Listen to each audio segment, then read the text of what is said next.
నెమలి కూర అంటూ యూట్యూబ్ వీడియో చేసిన ప్రణయ్ ఇంటి నుండి నాన్ వెజ్ కర్రీని స్వాధీనం చేసుకున్నట్లు ఫారెస్ట్ అధికారులు తెలిపారు. అది ఏ మాంసమో తేల్చేందుకు టెస్టుకు పంపనున్నట్లు చెప్పారు. అతడి పొలం వద్ద కోడి ఈకలు గుర్తించినట్లు వెల్లడించారు. ఒకవేళ అది నెమలి మాంసం కాకుంటే యూట్యూబ్లో తప్పుడు సమాచారం పెడుతున్నందుకు అతన్ని చీటింగ్ కేసు కింద పోలీసులకు అప్పగిస్తామని అధికారులు వెల్లడించారు. ఈరోజు మాకు సమాచారం మేరకు మేము కొండం ప్రణయ్ కుమార్ సన్నప్ జనార్దన్ విలేజ్ ఏమో తంగళ్ళపల్లి. సమాచారం మేరకు మా బీట్ ఆఫీసర్, మా శిక్షణ ఆఫీసర్ వెళ్ళి మాకు సమాచారం వచ్చింది, ఇట్లా మేక మాంసం మన నెమలి మాంసంతో యూట్యూబ్ చేస్తున్నాడు అనేసి.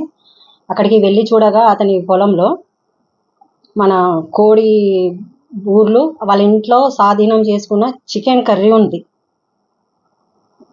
చికెన్ కర్రీతో ఉన్న గిన్నెను తీసుకొని వచ్చి అతని మీద మేము ప్యూఆర్ ఇష్యూ చేయాలని, ఫర్దర్ అది టెస్ట్కి పంపించాలి, అది ఏ మాంసం అనేది నెమలి మాంసం అనేది అనేసి టెస్ట్కి పంపిస్తాం, ల్యాబ్కి పంపించిన తర్వాత ఇది ఒకవేళ ఇది కాకపోతే ఇక్కడ ప్రజెంట్ మాత్రం కోడి ఈకలు ఉన్నాయి కదా, ఈ చీటింగ్ కేసు కింద మేము పోలీసులకు మాత్రం అప్పగిస్తాం. ఇప్పుడు ఆయన స్పాట్లో దొరికిండు కాబట్టి ఇదైతే మేము పోలీసులకు హ్యాండ్ ఓవర్ చేస్తున్నాం.